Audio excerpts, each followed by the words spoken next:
this is Laura from Magezon. Welcome to my tutorial video series for Magento 2 custom option extension. In this video, you will learn how to create custom option templates, which is one of, if not the most important features of this product.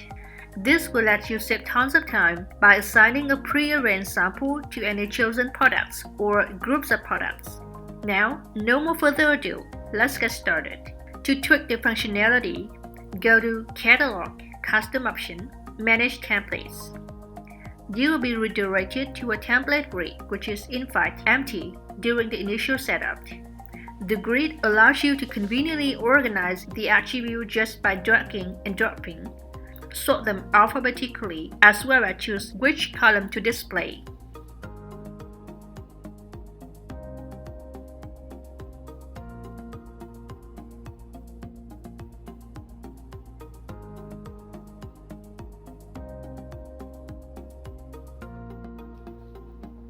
To create a new template, click this button. The initial setup consists of the following section. I'll explain all of them right below.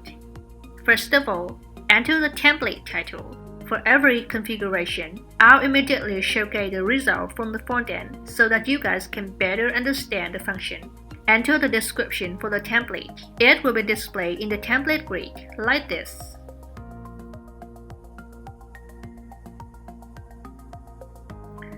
Move on to the next section, Products in Templates.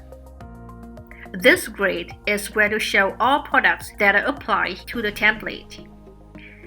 You can use the standard Magento filter to easily find the designed products. Remember that only selected products will be shown after you select Yes and set the template. Also, there is another way to apply products to the template, that is using the product IDs or SKUs. These values must be separated by commas and include no spaces. Now we'll go to the most important section, customizable options. First of all, enable or disable the absolute product value for the product variants. When you enable this function, this value allows you to replay the cost, weight, and price of the original product. Here you can choose how the product's SKU will be handled. We'll go into more details of the SKU policy function in another video, so stay tuned. In the Shareable link drop-down, you can enable, disable, or apply the setting of the configuration section for this template level.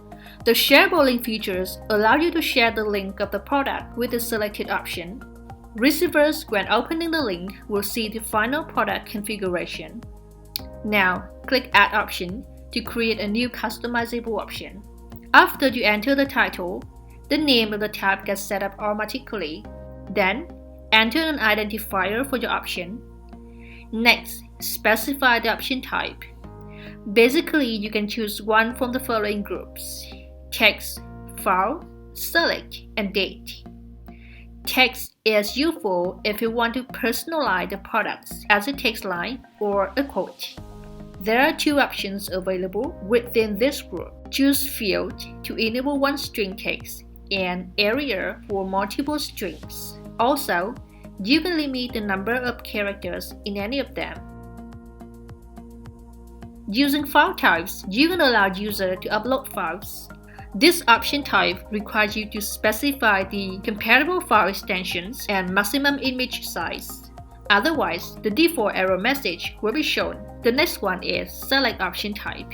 It allows you to choose such options as drop-down, radio buttons, checkbox, and multiple select. Use date to allow user to specify the time for the pickup and store. For example, if you tick required, customer will have to select the option before adding the product to cart. How to define which are the required options from the front end? Well, you will see an asterisk next to the option. Use this toggle to allow adding the custom price only once, despite the number of products in cart. For the checkbox option type, you will see another toggle called is hidden. This function allows you to hide the option from the front end and make it unavailable for customer selection. And by default, they will be selected. After some basic settings, click this button to add values to the option. Enter the title, title ID, price, price type. If your product option doesn't change its price, just leave the price field empty. Next, enter SKU, specify and sort order by entering the desired number or changing the position of the tab by moving the 8-dot rectangle. Click the Recycle Bin icon to delete the desired options. This setting allows you to disable any values, so you can hide the value from the front end without having to delete them. Also, it's possible to specify the default value for the custom option by enabling the Is Default toggle. It will be chosen as the predefined one if selected. After configuring, click Save. Then, you will see your newly created template in the option Template Grid. Good job! Now, you know how to create basic customizable options. That is the end of my tutorial. Hope you like it. Comment down below to let me know if you have any questions, and don't forget to subscribe to our YouTube channel for more tutorials. Thanks for watching.